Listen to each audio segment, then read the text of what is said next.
দিনাজপুরে মহানবী হযরত মুহাম্মদ সাল্লাল্লাহু আলাইহি সাল্লামকে কটূক্তির অভিযোগে মহাসড়ক অবরোধ। আমাদের প্রতিনিধি মেহেদী হাসান ফুয়াদের দিনাজপুর জেলা থেকে পাঠানো ভিডিও চিত্রে থাকছে বিস্তারিত। দিনাজপুর সদর উপজেলায় শঙ্করপুর ইউনিয়নের বনতারা এলাকার বালাপাড়া গ্রামের সবুজ দাস ফেসবুকে ইসলাম ধর্ম মহানবী হযরত মুহাম্মদ সাল্লাল্লাহু আলাইহি সাল্লামকে নিয়ে কটূক্তি করায় স্থানীয়দের মধ্যে তীব্র ক্ষোভের সৃষ্টি হয়।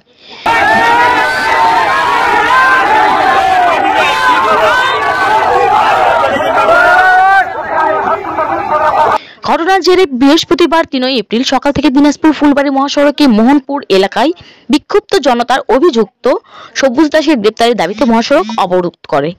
বিভিন্ন স্থান থেকে এসে শত শত মানুষ এতে অংশ নেয়। অবরোধ চলাকালে বিক্ষুব্ধ জনতা মাইকে জানায়, যতক্ষণ পর্যন্ত অভিযুক্ত সবুজ দাসকে গ্রেপ্তার করা না হবে ততক্ষণ এই অবরোধ চলতেই থাকবে।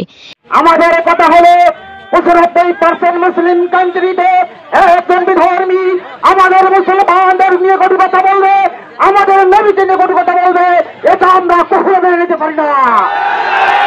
এই সময় প্রশাসনের বিভিন্ন কর্মকর্তারা পরিস্থিতি নিয়ন্ত্রণে আনতে চেষ্টা করেন। দিনাজপুর কোতোয়ালি থানার ওসি মতিউর রহমান ঘটনাস্থলে উপস্থিত হয়ে জনতাকে অভিযোগ দাখিলের আহ্বান জানান এবং দ্রুত ব্যবস্থা নেওয়ার আশ্বাস দেন। শেষ পর্যন্ত বিক্ষোভকারীর পুলিশের আশ্বাসে মোহনপুরেই পুলিশের হাতে লিখিত অভিযোগ জমা দেয়। ওসি মতিউর রহমান বলেন, অভিযোগ পেয়েছি, দ্রুত অভিযুক্তকে গ্রেপ্তারের ব্যবস্থা নেব। এরপর বিক্ষুব্ধ জনতা প্রায় 5.5 ঘন্টা পর অবরোধ তুলে নেয়। অবরোধ প্রত্যাহারের পর যান চলাচল স্বাভাবিক হয় এবং মহাসড়কে যানবাহন চলাচল শুরু হয়। ডক্টর ইউনূসকে বলতে চাই, 3 ঘন্টার মধ্যে সবুজ দাসকে আমরা জেলখানায় দেখতে চাই। আমরা মুসলমান, আমাদের রক্ত রাঙা থেকেছে, আমরা রক্তের এই করোনা আমরা দেখতে চাই না। এই ছিল আমাদের দিনাজপুর থেকে পাওয়া সর্বশেষ খবর। আপডেট নিউজ পেতে চোখ রাখুন PS টিভিতে।